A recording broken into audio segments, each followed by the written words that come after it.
जळगाव जामोद येथे मकर संक्रांतीनिमित्त भव्य गोपूजन सोहळ्याचे आयोजन.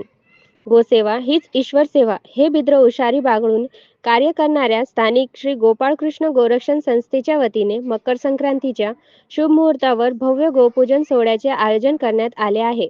हा कार्यक्रम बुधवार दिनांक 14 जानेवारी 2026 रोजी सकाळी 9 वाजता संस्थेच्या परिसरात संपन्न होणार आहे.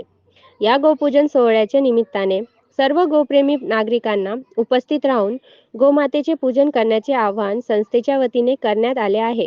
केवळ सण साजरा करणे एवढाच मर्यादित हेतू न ठेवता संस्थेने समाजहितासाठी विविध महत्त्वाच्या सूचना व संधी जाहीर केल्या आहेत.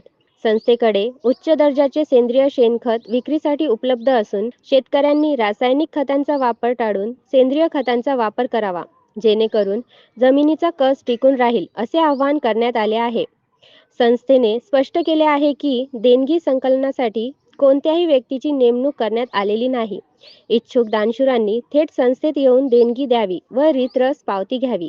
यासोबतच संस्थेच्या मालकीची दुकाने, खोल्या व हॉल व्यवसायासाठी उपलब्ध असून ओलिताखालील शेती संस्थेच्या अटी व शर्तीनुसार 1 वर्षांसाठी वहितीकरिता देण्यात येणार असल्याची माहिती देण्यात आली आहे. तसेच महाराष्ट्र शासनाच्या गोवंश हत्याबंदी गोसंवर्धनासाठी केवळ गोशाळांवर अवलंबून न राहता प्रत्येक शेतकऱ्याने आपली गाय, बैल विक्री न करता त्यांचे स्वतः पालन करावे. यामुळे नागरिकांचे आरोग्य सुधारेल तसेच महाराष्ट्र शासनाच्या गोवंश हत्याबंदी कायद्याला खऱ्या अर्थाने बळ मिळेल असा संदेश संस्थेने दिला आहे. दरम्यान गोमातेच्या निवासासाठी 5000 चौरस फूट क्षेत्रफळाचा कॉन्क्रीट छत असलेला भव्य हॉल उभारण्याचे काम सध्या प्रगतीपथावर असून यामुळे गोवंशाला सुरक्षित व उत्तम निवारा उपलब्ध होणार आहे. या सर्व उपक्रमांचे नियोजन गोपालकृष्ण गोरक्षण संस्थेचे किसनलाल केला, नवल, ओमप्रकाश गांधी, महेंद्र पलन, पूनम भन्साली, गोविंद अग्रवाल, नितेश अग्रवाल,